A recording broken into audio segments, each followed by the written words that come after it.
Hey everybody, welcome. It's Scarlet Pete Self-Sufficiency, and we've been sat at the river and we're in our machine knitting series. Sat at the river, we're using a Brother KA8300 machine and a Brother KA8300 ribber on the bottom, and we've knitted, if you might have watched in the earlier series earlier on, a 2x1 rib. If you want to know how to do that, I'll try and put the link below in the comments. But we've come to the end of the rib and it's time to get all those stitches to the top.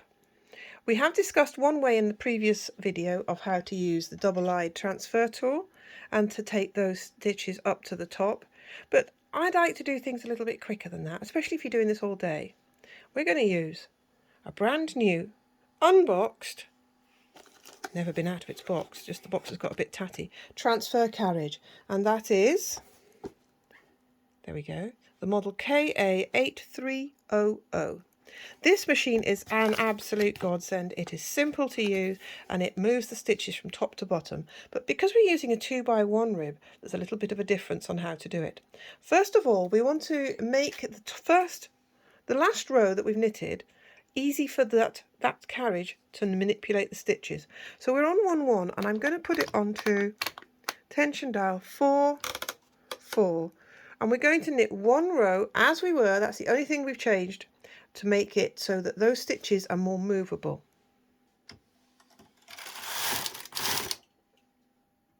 We now have a loose row knitted, and this starts exactly how we did before using the double-eye transfer tool. We need to start it off to get these first few stitches up onto the top bed. I don't know why, but the transfer carriage prefers to be a bit lazy on the first few stitches and it wants you to do it for it.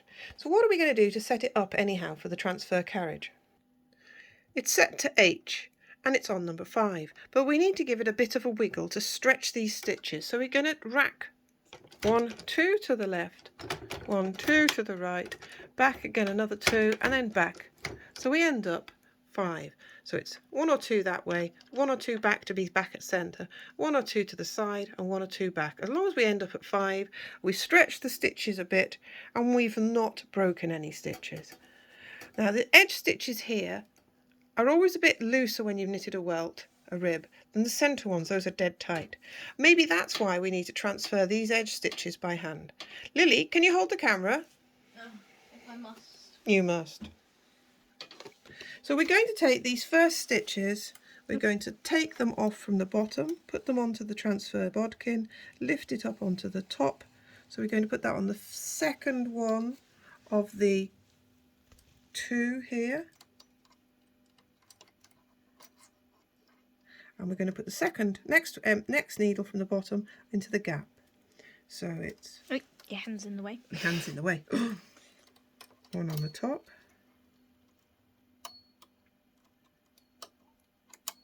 One on the bottom. And we're going to repeat that on the other side as well. Isn't there an easier way to do this? This is the easy way, my child. What did we do? It takes much too long. One went into the top, so the second one onto the top.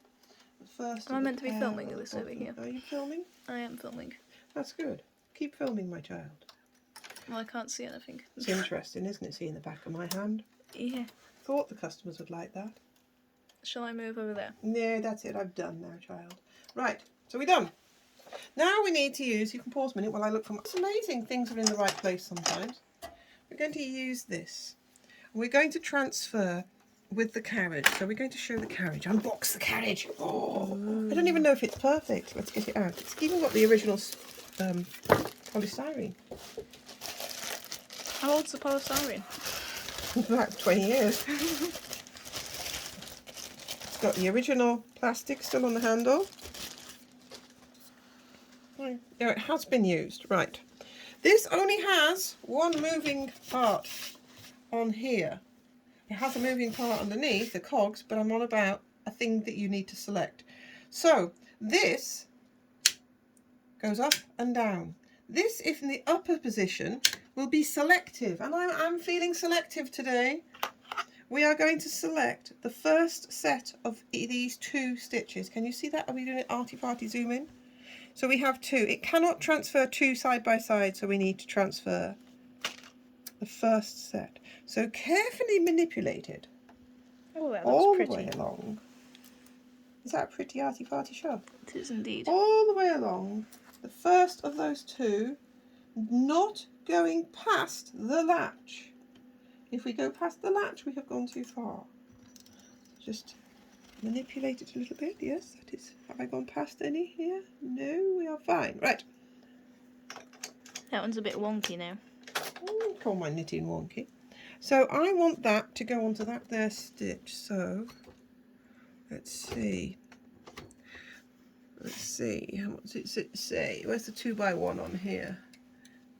It tells you this is for 1x1. That's 2x2, 2x1.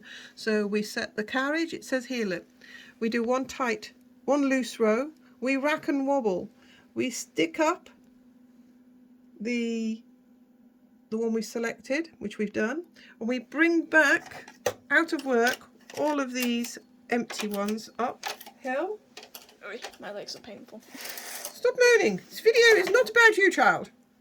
Right? We've selected these top ones. Where were we? We've put them now so that they are... I can't see.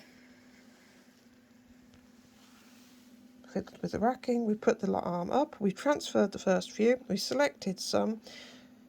Right. So here we go. This should just transfer straight across. But I am feeling doubtful for some reason because I have moved it. Right. Keep the racking handle where it was. Here we go. Is it going to work? And, ta-da! We have transferred most. Let's have a look. Where's my transfer tool? Did I put it back there? Where did I throw it? I don't remember. Ah, look, right in front of my nose. We can see it has transferred every single one. Oh, there we go. One it hasn't. Right. So we know now it is safe to push down. Can you come down here? See, the ones that were up are still slightly up. Those ones are going down out of my way. And we will just double check on the top. Everybody is fine on the top. No split stitches is what we're looking for. No, talk of split. There's a one split there. stitch. There's a split stitch. I'm just recovering. And how does one recover a splitted stitch? A splitted stitch. We just grab the bit that's split and we stick it back on. There's a split stitch. We grab the bit that's split, stick it back on.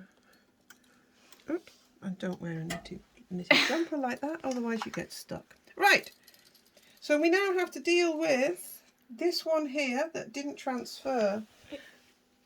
So all I'm going to do, it's quite obviously transferred because there's a great big gaping hole. We're going to take it and stick it in the hole, like that. Right, done. So now we have to go back again and transfer the ones that didn't transfer. How do we do that, we ask ourselves? We stick the lever back down because there is no selection process now. We want to take all the ones that are left with something on to the top. So flick the lever down. We're going to put an even pressure. We're going to go slowly across, keeping the same speed, hopefully not stopping in the middle. Here we go. And it shouldn't be disgustingly hard.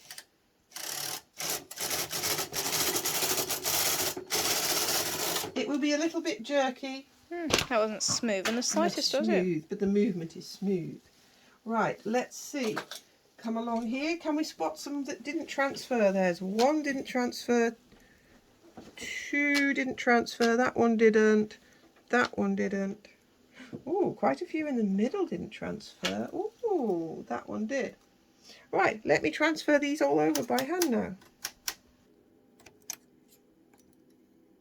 Taking the bottom to the top, the ones that missed out on all the fun. And you can get quite quick at it in the end. Let's see your quickest then.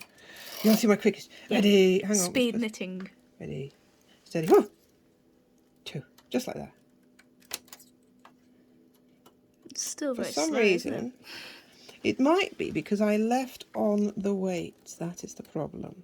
I should have removed the weights. It would have done it better, but I didn't know this transfer carriage. Some transfer carriages like you to leave the weights on and just and the comb, and some don't. This one obviously doesn't like it with the weights on. You can pause there, child, while I last one up. And what I'm going to do is just push all those needles back into working position and double check along there that I'm happy. Drop down the ribber. On the side of the ribber here we have two little handles that we use to pull down the ribber. I thought you only done a centimetre. I haven't only done a centimetre. See you moaning at me. That actually does look pretty, doesn't it? Doesn't it just? We're going to take off this. And we have a rib. Can I have my phone back to video, please? Over here. There we go, gang. What do you think of that? Isn't that nice? It's quite nice. Isn't it just? All the stitches are on the top. We then turn our tension dial to the tension we're using for the whole project, and we knit on as normal. I hope that was helpful to you. Warts and all, mistakes and all. It's been 20 years since I've done this particular rib, so I hope you enjoyed that. Please like, subscribe, share, and give me a comment so I know you're there, and drop in by for the next part of this beanie hat I'm making. See you, everybody. Bye-bye.